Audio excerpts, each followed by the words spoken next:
have done something about Heinz Ward and so many holes in this. Devon Best and just like D'Angelo Williams. What is this guy doing? He's the guy. He's that guy that waited till the week before Do people prom look into the to ask out a girl. Yeah. He had neck brace, didn't he? You know, it's like he's wow. probably spending a lot of time punching the clown instead of watering his fantasy garden. Here's a suggestion, lunches for wimps. When you join a fantasy league football organization as this, yes, get yourself an internet connection. Yeah, it really helps build your team. It might help, or go drive libraries are closed on Sundays. Yeah, unbelievable. Boy. And it's sad to say because I thought there would in his inaugural year have a chance to go shake things up, but he's just done anything but. He could be a one and doneer, and that's been kind of the rumor around the office. Ooh. But he is in a position to make the playoffs. Key victory here over the Boone Hump. Every team. Key win over Lunches for Wimps. The Lunches for Wimps makes a key win over this week, the Morning Wood, and they could be in. Yeah, and we're going to get to that because the matchups coming up, folks, that we're involved in right now are so critical and so imperative for these teams that they win, because one more loss for some of them, they are out of the playoffs. Goodbye. That's right. Well, Bud, why don't we take it to the whiteboard, do a little playoff breakdown, and show everybody where everyone stands and what are the different scenarios that could happen. All right, we'll do the top five power rankings at the whiteboard, Bud? Oh, no. We forgot our top five. Yeah. You forgot, Bud. Wow, that's why I don't run the show, folks. Let's go do our top five, and then we'll get to the whiteboard. All right, well, let me start off. How about I say nothing? Yeah, no. You're doing really good, Bud. Let me tell you something. There's a lot of pressure that goes into making these shows, and I don't think our viewing audience really understands the amount of time and energy and passion that gets thrown into it. And if someone makes a mistake on camera and you don't like it, well, then you can change the channel and watch Frasier reruns, all right, people? Goodbye. Oh, bananas. Let's go. Number 5, I have the King. He's won 3 in a row. I mean, he's got Michael Bush. This guy is getting hot when you need to get hot. I don't like it per se. I've been bagging on the King all year long, but wow, he's proven me wrong. Go. Good for you, King. Good for you. Wow. Well, I have the continuous drop of Mason Keat Colby. Wow. I've slotted them as my 5th team here in the top 5. That's a fall down from the 3rd slot. Mason Keat Colby is a team that I see on the demise. Ooh. If they were fighting for a playoff spot right now, I'm sorry, I don't know if the dance would be including them. Yeah. They will make the dance, obviously. They're fighting for the division right now, a game up on the Warriors. I got them at number 5 and possibly out of the top 5 next week. Well, it's been really strange, Bud. I've been reviewing the Fantasy League Fantastico website. Mason Keat Colby's, nowhere to be seen. I mean, this guy was adding and dropping and really smack talking, but I heard there's still more scuttlebutt about waiver priorities and this. What people don't understand about the waiver wire, if your team is good, you're not looking for horses to help you next week. You're looking for horses to help you in 2 to 3 weeks, people. That's a good point. You gotta look into the looking glass and look ahead, okay? So in my number 4, I've got the Boone Humper. Hey man, this guy's won 5 of 6 last 6. He started out the year 0-5, and now he is 5-6. He's 1 win away from being all tied up and getting into the playoffs probably. So watch out for the Boone Humper. I've talked to the management, and this guy is so focused. He's like a laser beam, and he's got nothing but good vibes. It's been very impressive what the Boone Humper has done. I don't have him in my top 5. I have him in that gray area in between. They are out of the bottom, which is something I didn't think I'd see, as I was having them 1, 2, 3 of my worst teams in the league.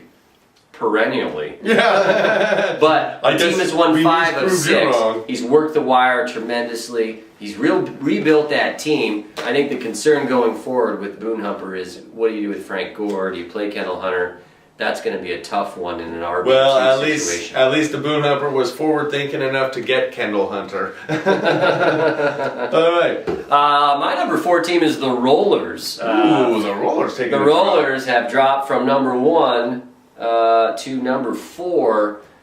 simply they haven't gotten over the Javid Best concussion scenario, and I guess that guy's now on IR as of tonight. Sorry to hear that, Mr. Best, Mr. Roller, but you haven't been able to fill that slot. Let's be honest, Javid Best should have been off that guy's roster 3 weeks ago, not now. Well, it was a wait and see thing. The scuttlebutt was he wasn't going to play this year, but I think he waited as long as he possibly could. That's the trend in the league. If your player, but he's been active out on that waiver wire, and he hasn't been able to fill that void. It's a big void, but it's a void that could have been patchworked. Hasn't been able to do it. They dropped to number 4 for me. Well, let me tell you something about a void. I'm avoiding the Rollers. They're not even in my top 5. Wow. They're out. This team could be one and done. I haven't seen the point production at all. My number 3 is Mason Key Colby. The running backs are horrible. And they lost AP maybe for a couple weeks, but again, we're coming into the cold, snowy time. Bud, and they got Brady and Welker. And they got Vincent Jackson, who's feast or famine. Yeah. I'm not buying this team. As far as if it's a 2 pennies, I'll say no. I'll give you 1 penny. Well, I think he was winning early. He tried his best to find that RB2 to solidify it. He couldn't do it, and he's been trying Jackie Battle. He's got Lee Wells in and out, Daniel Thomas. He's still got Daniel Thomas on these it. Same guys, and they haven't produced. Obanaya now on the squad. He can't seem to find that RB2. The depth at running back is going to haunt him. Yeah, I agree. I had him at 5. You got him out of there. You're number 3.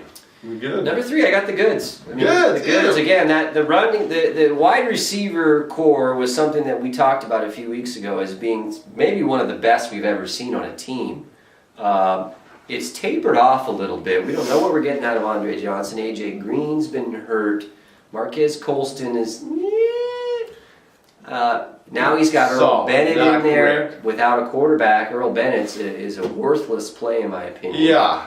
So that team has fallen back a little bit on that wide receiver group, but they've made those running back adjustments. They just picked up C.J. Spiller. That's going to be a nice add.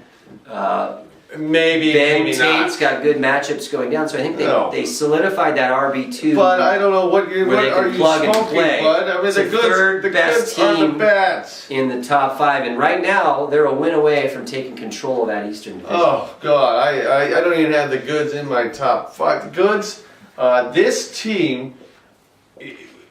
Just some of the names you threw out there. I'm not seeing any cohesive points week in, week out. Mark Ingram's not going to do much for you down the stretch, nor is, Andre Johnson may come back, but with Matt. I don't think you play Mark Ingram. I think Mark Ingram is right now a bench player. He's got 4 wide receivers he can play. We'll see what Andre Johnson gives him this week. If Johnson is healthy, that could be the key to him getting into that second round. Matt Schaub is even on the field. Matt Leiner, this guy is a lefty. He's probably spent more time, banging his tennis rackets. Matt Leiner ain't nothing, man. Well, I think Matt Leiner, all he has to do with Andre Johnson is put it up in the air, and Andre Johnson can pull down touchdowns. Hey, look, Andre Johnson gives him 15 points as a flex player.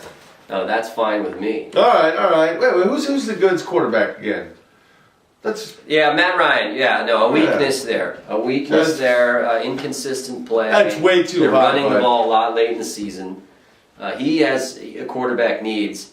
Little guy number 15 is out there on the waiver wire. Might want to take a look at him. Interesting. Number 2, I've got the Peaceful Warriors. We agree on our 1 and 2. Peaceful Warriors have done what they do. They've stayed consistent. They've moved up late in the season. There they are at number 2. In my opinion, the best running back core in the league with Redonkulous, maybe with the best stars. But you got 4 quality backs heading into the playoffs and a tight end that's scoring 2 touchdowns a game. Well, I don't like saying it. I've spoken with the management of the Peaceful Warriors. They're smug and arrogant. I believe they believe their team is way better than it actually is, but there is no denying that there does seem to be a little bit of a peaceful magic coming on, and it is a solid. They're 3 running backs they've got, and if Kevin Smith is able to get healthy, this team could be a juggernaut. These projections or these power rankings are not for only